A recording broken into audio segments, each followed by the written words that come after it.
Europe 1 Sport, la tournée européenne. Espagne. On revient au football et notamment la Ligue des Nations de football. Je vous donnerai quelques évolutions de score dans quelques instants. Juan José Dorado est avec nous. Bonsoir Juan José. Buenas noches, Lionel. Buenas Hola, noches a ¿qué todos. tal, señor? Comment vont vos amis de la Roja, mon cher Juan José? Comment ça se passe, la Ligue des Nations? Ça se passe comme ci, comme ça. Trois matchs, 2 matchs nuls et une victoire in extremis face à la Suisse jeudi dernier qui fait que l'Espagne aujourd'hui est deuxième de son groupe derrière le Portugal qui a 7 points, l'Espagne 5 points et la République tchèque est juste derrière l'Espagne avec 4 points. La République tchèque, nous allons rencontrer demain un match essentiel, un match qui permettrait en cas de victoire de rester collé aux Portugais en attendant les 2 matchs du mois de septembre. Mais c'est vrai que cette équipe espagnole, lors de ces 3 matchs, parfois nous fait rêver, parfois nous fait beaucoup souffrir. Avec Luis Enrique, il a fait quand même 8 changements entre l'équipe titulaire du premier match et celui du deuxième match, et encore 8 changements entre celui du deuxième et troisième match. Donc il y a que 3 joueurs en fait qui sont titulaires apparemment indiscutables avec Luis Enrique. C'est Unai Simón, le gardien un peu fantasque espagnol, mais qui reste quand même gardien titulaire. Puis il y a bien sûr Gabi, 17 ans, qui apparemment a les clés de l'équipe espagnole, 3 fois titulaire.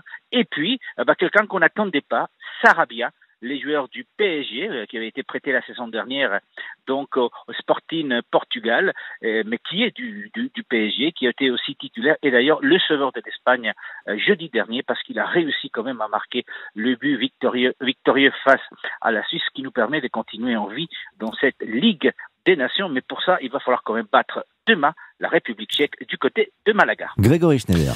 Oui, alors j'avais une question pour vous, parce que de France, l'équipe d'Espagne est très intrigante. On lui voit des qualités phénoménales au niveau de la créativité, de la maîtrise du jeu, de la façon de créer des espaces. Mais c'est une équipe qui, finalement, lors du dernier Euro par exemple, n'aura jamais gagné qu'un match sur 6 dans le temps réglementaire, puisqu'il gagne. Oui. Et en fait, on ne s'explique pas cette relative inefficacité. Par exemple, il y a le match contre le Portugal où on a eu des fois une impression de voir une équipe espagnole en démonstration, avec un but insensé, sur la manière de libérer des espaces, les courses croisées, on voit vraiment des choses incroyables. Mais dans les résultats, sur le tableau d'affichage à la fin, on ne retrouve pas ça. Et quel est, votre regard? On a l'impression d'un jeu tellement accompli, en fait, qui se retranscrit jamais. Donc, quel est le regard des Espagnols là-dessus? Mais nous avons le même regard que vous. On n'arrive pas à comprendre parfois le jeu de l'équipe espagnole. C'est bien de jouer le ballon à la barcelonaise, à la catalane si vous voulez, mais c'est vrai qu'à un moment donné, il faut gagner les matchs. Et ils sont en train de nous faire souffrir. Vous avez donné l'exemple effectivement de la Coupe des Nations, mais il y a eu aussi la Nations League. On a perdu la finale face à la France, d'accord. Mais là, il y a des absences. Bon, il y a Pedri qui n'est pas là et qui aurait dû être titulaire.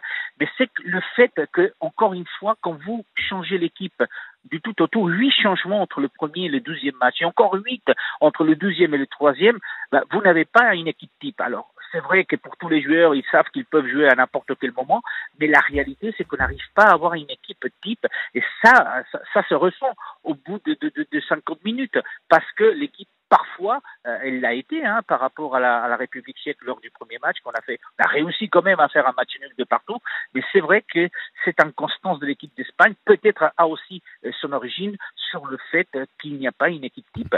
Alors Gabi a les clés, Sarabia apparemment c'est la référence en attaque aujourd'hui, mais au-delà de ça, même Busquets n'a pas été titulaire lors des 3 matchs, et c'est quand même l'un des joueurs les plus capés de l'équipe d'Espagne.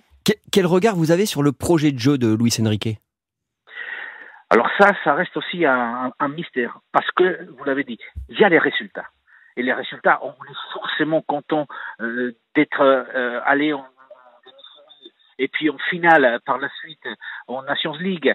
Mais c'est vrai qu'au-delà de ces résultats, le jeu de l'Espagne, parfois il est très léché, il est très catalan, très barcelonais, mais au-delà de ça, c'est vrai qu'il du mal à trouver la patte Luis Enrique, parce que ce n'est pas le même système que Luis Enrique avait appliqué du côté de Barcelone, les 3-4 années qu'il a passé du côté des Barcelone. Bon, aujourd'hui, Luis Enrique, vous le savez, ça a toujours été comme ça, c'est un homme qui n'a pas l'unanimité ni de la presse ni du public, c'est une réalité, c'est un homme très très clivant, mais en même temps, il a la confiance totale de ses joueurs, et comme les résultats entre guillemets sont là, on est obligé de faire avec. Mais c'est vrai qu'il nous surprend très souvent avec le jeu qu'il propose avec l'équipe d'Espagne. Juste un petit mot avec vous, Juan José Dorado, sur le sujet qui excite tout le monde et qui préoccupe tout le monde et qui occupe tout le monde, Zidane.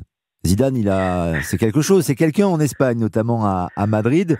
Qu'est-ce qu'on dit de l'autre côté des Pyrénées sur Zidane, possiblement au PSG ? Alors, il y a deux choses. Il y a une partie du public et de la presse espagnole qui démontre du respect pour Zidane, parce que l'engagement qu'il a eu et la confiance qu'il a toujours accordée au Real Madrid en tant que joueur, puisqu'il a été aussi l'ambassadeur du Real Madrid, et il a été pas uniquement que l'entraîneur de l'équipe de réserve, et c'est lui qui nous a amené 3 Champions League, mais il y a quand même, c'est une figure du Real Madrid, donc tout le monde une partie démontre du respect pour Zinedine Zidane, et comprend très bien qu'il puisse aller du côté du PSG, parce que on lui propose un projet qui peut être intéressant, et donc pourquoi dire non? Donc, mais de l'autre côté, vous savez aussi, une partie du public et une partie de la presse espagnole, notamment des amis del Chiringuito, qui crient à l'horreur s'il venait partir du côté du PSG, en parlant de trahison au Real Madrid. Mais tout ça passe, si vous voulez, entre guillemets, en deuxième plan aujourd'hui, parce que il y a l'annonce des Tchouaméni qui arrive du côté du Real Madrid. Et qu'est-ce qu'on fait quand on parle de Tchouaméni? On dit, voilà quelqu'un qui va accomplir son rêve d'enfant, c'est-à-dire jouer avec le Real Madrid, en le comparant à Mbappé qui n'a pas voulu venir. Donc aujourd'hui, de toute façon, le Real est une équipe très francophone, avec l'arrivée des Tchouaméni. De toute façon, c'est vrai que Zinedine Zidane reste quand même quelqu'un d'important pour les supporters espagnols. Il y a des critiques, oui, forcément, il y en a toujours un qui va critiquer, mais la réalité, c'est que beaucoup d'Espagnols, beaucoup de Madridistes comprendraient aussi qu'il puisse aller du côté du PSG. Ça ne pose pas énormément de problèmes. Bien sûr, et vous avez raison de rappeler que Tchouaméni rejoint le Real Madrid, 80 millions d'euros quand même, c'est énorme. Et Modric qui prolonge. Merci Juan José Dorado, on parlera du mercato avec vous au Real comme au Barça d'ailleurs la semaine prochaine. Salut Juan José. Salut. Europe 1 Sport, la tournée européenne.